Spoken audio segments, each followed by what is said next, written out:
Glória a Deus. Esse louvor é maravilhoso, né? Deus velará por ti, Deus cuidará de ti, né? Quando fala que Deus velará por ti, significa fazer um plantão constante, significa não arredar os olhos, significa ter toda a atenção voltada. Nós, seres humanos, nós não conseguimos cuidar de várias pessoas ou mais de uma pessoa ao mesmo tempo, com toda a nossa atenção, com toda a nossa dedicação. A gente não consegue, gente. Por mais que a gente se empenhe, por mais que a gente se esforce, a gente não consegue cuidar de todo mundo 100% ao mesmo tempo. Mas o nosso Deus, Ele consegue cuidar de todo mundo 100% ao mesmo tempo. Ao mesmo tempo, 100%. Isso nós precisamos aceitar, porque entender nós nunca vamos entender.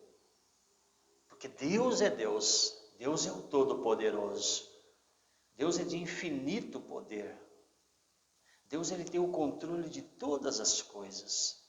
De tudo, gente. De tudo. Então, por isso que Ele cuida de você.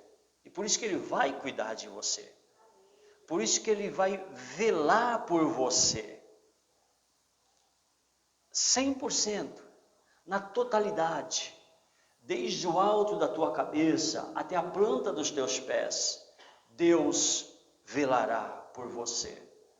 Deus vai cuidar de você. O controle, o comando todo da sua vida está nas mãos de Deus. A gente não consegue entender como, por exemplo, quando acontece alguma adversidade, algum problema com a gente não consegue entender como que isso pode contribuir, como que Deus está cuidando de mim, sendo que está acontecendo essa tragédia, essa catástrofe. Como que Deus está cuidando de mim, sendo que eu estou triste? Como que Deus está cuidando de mim, sendo que eu não consegui aquilo que eu estava buscando conseguir? Como que Deus está cuidando de mim dessa maneira? Alguém pode me explicar? Olha, explicar para você entender como um ser humano, eu não consigo, ninguém consegue. Porque Deus não dá para explicar. Mas de uma coisa eu sei, de uma coisa eu estou certo. Deus está cuidando de você. Nos desalentos, nas provações, como nós cantamos, nas dificuldades, nas dores, nas tribulações, nas perseguições, Deus está cuidando de você. Agora, eu não entendo também como é que isso vai contribuir para o meu bem, sendo que a palavra de Deus fala lá em Romanos, né, que todas as coisas contribuem juntamente para o bem daqueles que amam a Deus. Eu não entendo como que uma desgraça, uma tragédia, uma dificuldade pode contribuir para ajudar uma pessoa. Mas de uma coisa eu sei, se Deus falou que vai contribuir, vai contribuir. Se Deus falou que esse problema que você está passando é para te dar a vitória, isso vai acontecer. Porque o Deus que eu sirvo, Ele não é o homem para mentir, Ele não é o filho do homem para que se arrependa. Não, Ele promete e Ele cumpre. Então você está nas mãos de Deus, acredite nisso. Você está nas melhores das mãos. Você está no melhor dos cuidados. Acredite nisso. Ainda que muitas vezes você não tenha essa sensação. Porque pode perceber, quando a gente vai num pronto-socorro, que é um hospital muito bem cuidado, muito bem organizado, logo que você entra na sala de espera, você já fala, ufa, esse lugar é bom. Assim, você já tem aquela sensação de que você vai ser bem tratado. Mas com Deus nem sempre é assim. Com Deus muitas vezes você está passando por uma tribulação, você está passando por uma tempestade danada, o que você só vê são nuvens e nuvens carregadas, nuvens negras sobre você. Você vê que tudo, na verdade, humanamente falando, estará contribuindo para o seu mal. Mas com Deus não. Ainda que você veja que está tudo ruim, com Deus você pode sentir-se em paz, tranquilidade, porque Deus Ele está te segurando nos braços, Ele está cuidando de você. Independente de qualquer situação que você esteja vivendo, independente, Ele está cuidando de você. Ele vai continuar cuidando de você. essa noite vai passar. Essas trevas vão passar. Essas dificuldades vão passar. Essas nuvens, essas tempestades, elas vão passar. Elas vão passar. O que Deus não tem prazer em ver você sofrendo, em ver você chorando. Deus não tem prazer em ver você passando dificuldades. Ele não tem prazer. Agora, o que Deus tem prazer é fazer com que, através das dificuldades, através das tribulações, através de todos esses problemas que você está vivendo, Deus tem prazer em te ensinar e dar para você o melhor. O melhor. Porque você pode até conseguir humanamente muita vitória financeira, econômica. Você pode conseguir humanamente isso. Mas você só vai conseguir em Deus tudo isso e ainda a paz, a alegria, o conforto em Cristo Jesus. 100 vezes mais você vai conseguir tudo que você precisa na vida econômica e financeira. E aí Jesus falou, eu ainda vou dar paz para você, vou dar amor, eu vou dar alegria, e a sua alegria ninguém vai poder tirar. Não é maravilhoso isso? Então vamos buscar em Deus. Porque quando a gente busca só com vistas a coisa física, material, a gente só consegue isso. Mas quando a gente busca Deus acima de todas as coisas, a gente consegue isso e muito mais. Aleluias. Glória a Deus. Nós vamos ler a palavra de Deus e vamos hoje falar acerca dessa perseverança, dessa fé, e tudo isso que eu introduzi falando para vocês, essas dificuldades, né? Essas fraquezas que muitas vezes nos rodeiam, e que é normal porque nós somos humanos, né? Nós vamos ler um pouco mais disso na palavra de Deus, aqui no Evangelho de Marcos, no capítulo 9. Evangelho de Marcos, capítulo 9, a partir do versículo 14. Eu acho linda essa história, eu acho tremenda essa história. A cura de um jovem possesso, aí a linguagem de hoje fala a cura de um menino. E nós precisamos orar muito pelos nossos jovens de hoje em dia, não é?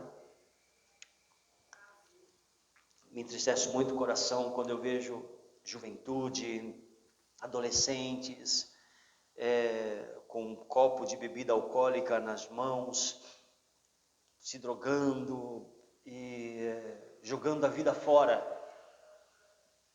O adolescente tem uma vida tão bonita, o jovem tem uma vida tão bonita. Por isso que a Bíblia fala lá no livro de Eclesiastes, lembra-te do teu Criador nos dias da tua mocidade, antes que venham os dias maus, e o tempo em que dirás, neles a minha alma não tem prazer. Então o Senhor Deus, Ele nos dá essa orientação de um jovem, ele servia a Deus, porque é um momento bonito, é um momento lindo da vida dele. E é um momento de construção também, construção do caráter, construção de toda uma vida que ele tem pela frente. Mas me entristece muito porque no momento da construção ele está destruindo. Então nós vamos orar muito pela nossa juventude brasileira e até do mundo inteiro, né? Orar muito pelos adolescentes, porque eles estão destruindo aquilo que era para construir. Isso é muito triste, muito triste. Mas o nosso Deus é poderoso para mudar situações que são impossíveis de se mudarem, em nome de Jesus. Deus pode mudar, através da sua oração, através do seu empenho. Eu vou pegar esse jovem e vou levar lá para a igreja. Eu vou pegar esse adolescente e vou levar ele lá para a igreja. Eu te garanto, quando ele chegar aqui, alguma coisa vai acontecer na vida dele. E algo de bom vai acontecer na vida dele, em nome de Jesus. Não desista não, viu? Vamos ver a história aqui desse jovem. Eu vou já partindo o início da leitura pela linguagem de hoje. Quando eles chegaram perto dos outros discípulos, viram uma grande multidão em volta deles e alguns mestres da lei discutindo com eles. Quando o povo viu Jesus, todos ficaram admirados e correram logo para o cumprimentarem. Jesus perguntou aos discípulos: o que é que vocês estão discutindo com eles? Um homem que estava na multidão respondeu: Mestre, eu trouxe o meu filho para o Senhor, porque ele está dominado por um espírito mau e não pode falar. Sempre que o espírito ataca o meu filho, joga-o no chão e ele começa a espumar e ranger os dentes. E ele está ficando cada vez mais fraco. Já pedi aos discípulos do Senhor que expulsassem o espírito, mas eles não conseguiram. Jesus disse: gente sem fé, até quando ficarei com vocês? Até quando terei de aguentá-los? Tragam o menino aqui. Quando o levaram, o espírito viu Jesus e sacudiu com força o menino. Ele caiu e começou a rolar no chão, espumando pela boca. Aí Jesus perguntou ao pai: quanto tempo faz que o seu filho está assim? O pai respondeu: ele está assim desde pequeno. Muitas vezes o espírito joga no chão e na água para matá-lo. Mas se o Senhor pode, então nos ajude. Tenha pena de nós.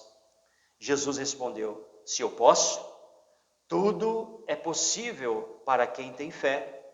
Então o pai gritou: eu tenho fé, ajude-me a ter mais fé ainda. Quando Jesus viu que muita gente estava se juntando ao redor dele, ordenou ao espírito mau: espírito surdo, mudo, saia desse menino e nunca mais entre nele. O espírito gritou, sacudiu o menino e saiu dele, deixando-o como morto. Por isso todos diziam que ele havia morrido.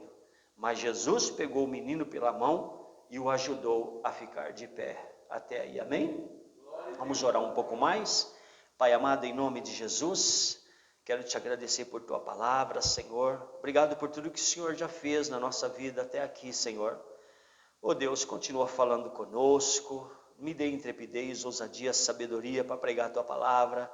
Abra também o entendimento dos amados ouvintes que estão me ouvindo, não só aqui na igreja, mas esses que estão ouvindo por meio desse vídeo, desse canal na internet, seja no YouTube, seja no Facebook, seja no Instagram. Senhor, abre o entendimento, Deus, para que a tua palavra entre na mente, desça para o coração e traga grande transformação, Senhor. Te agradeço, Senhor, porque tu és fiel à tua palavra e o Senhor vela para cumpri-la, meu Deus. Muito obrigado. Eu oro, Senhor, em nome de Jesus. Amém. Amados, nós vemos o desenrolar dessa história, né? A gente vê que os discípulos eles estavam conversando, estavam discutindo, e na verdade a Bíblia está falando aqui que os mestres da lei estavam lá discutindo também. Então a primeira coisa que a gente começa a aprender aqui é o seguinte: que tem momentos na nossa vida que o momento não é discutir quem está certo, quem está errado, qual religião que salva, qual religião que não salva, qual é a maneira de estudar ou não estudar, de fazer ou não fazer. Tem momentos que tem que fazer, e fazer a coisa certa. Tá certo? Porque mestre da lei, o que era? Eram os estudiosos, gostavam de estudar, gostavam de analisar. Né? Então tem coisas que nós começamos a aprender aqui, é o seguinte, que tem coisas que são muito práticas na nossa vida. Então qual era aqui o cenário? Era um pai desesperado. Esse pai amava o filho e ele já vinha sofrendo com aquele filho, com o mal que aquele filho estava passando desde criança. Esse pai ouviu dizer que havia uma esperança passando ali. Havia uma esperança para o filho dele que há anos estava sofrendo. E esse pai correu para essa esperança. E essa esperança é o Senhor Jesus. Amém. Glória a Deus. Esse pai ele precisava se encontrar com o Senhor Jesus. Esse pai ele precisava da ajuda de Jesus. Então tem momentos na vida em que as pessoas não precisam, vamos explicar isso, explicar aquilo, tudo bem, os mestres da lei, as pessoas que ensinam a Bíblia, elas têm um valor imenso, mas tem momentos na vida que tem que ser prático. Tem que saber onde está o problema, ir lá e resolver o problema e trazer o conforto, trazer o alívio para as pessoas que estão sofrendo. Um dentre a multidão respondeu: Mestre, trouxe-te o meu filho possesso de um espírito mudo. Olha, tem determinadas situações em que a pessoa é muda porque nasceu daquele jeito e não foi o problema foi um demônio que entrou e fez a pessoa ficar muda. Tem certas situações em que a pessoa ela é surda, ela não consegue ouvir, não tem audição. É nascer, isso é normal. Mas tem certos casos em que o demônio entra na pessoa e bloqueia a audição da pessoa, bloqueia aqui as cordas vocais, a língua, prende a língua da pessoa, e os demônios fazem com que a pessoa não consiga falar. E os ataques, inclusive, né, as manifestações demoníacas, elas se mostram dessa forma. Nesse caso, esse jovem, o que estava acontecendo com ele? É que o demônio agia nele. Então, como que acontece isso? O demônio, ele desce do céu, entra na pessoa e depois tem que cantar para esse demônio sair e ele subir de novo? Não, não é assim. O demônio já está na pessoa. E o demônio, ele quando entra na pessoa, ele pode entrar através de trabalhos espirituais do mal, né? Através de relacionamentos com outras pessoas que têm demônios também. Tem determinados lugares na África em que os feiticeiros, eles pelo olhar matam as pessoas. Então muitas vezes um endemoniado passa só pelo olhar o mal para outra pessoa. Aí esses demônios entrando na pessoa se aloja na mente, se aloja no coração, se aloja em algum órgão da pessoa, seja nos pulmões, seja nos rins. Em qualquer um dos órgãos, o demônio ou os demônios podem se alojar e ficarem escondidos lá dentro do corpo da pessoa. Porque demônios, eles não têm corpo, eles são espíritos. Eles são invisíveis. Logo, eles precisam de um corpo para agir. Quem está entendendo? Estão entendendo? Eles precisam de um corpo para agir. Mas tem demônio que entra, ou demônios que entram no corpo da pessoa e ficam ali, anos, no corpo daquela pessoa. Às vezes não é o caso, como que acontecia aqui com esse jovem, de o demônio agitar o corpo dele, convulsionava, ou seja, ele começava a espumar a boca, jogava no chão e rolava. E como esse pai estava falando aqui para Jesus, muitas vezes joga na água e joga no fogo, tentando fazer o quê? Fazer o quê? Matar. Então o Satanás, ele veio para matar, roubar e destruir. Jesus veio para que tenhamos vida e vida com abundância. Nesse caso, esse jovem estava endemoniado. O mal tinha entrado nesse jovem. Não é que o mal entrava um pouquinho, saía, vou ali dar um passeio, daqui a pouco eu volto para entrar no corpo dele de novo. Não, o mal ele vem para morar no corpo das pessoas. Certa vez Jesus falou assim, quando a gente expulsa o demônio de uma pessoa, os demônios, eles ficam andando por lugares áridos, quer dizer, eles vão para o deserto.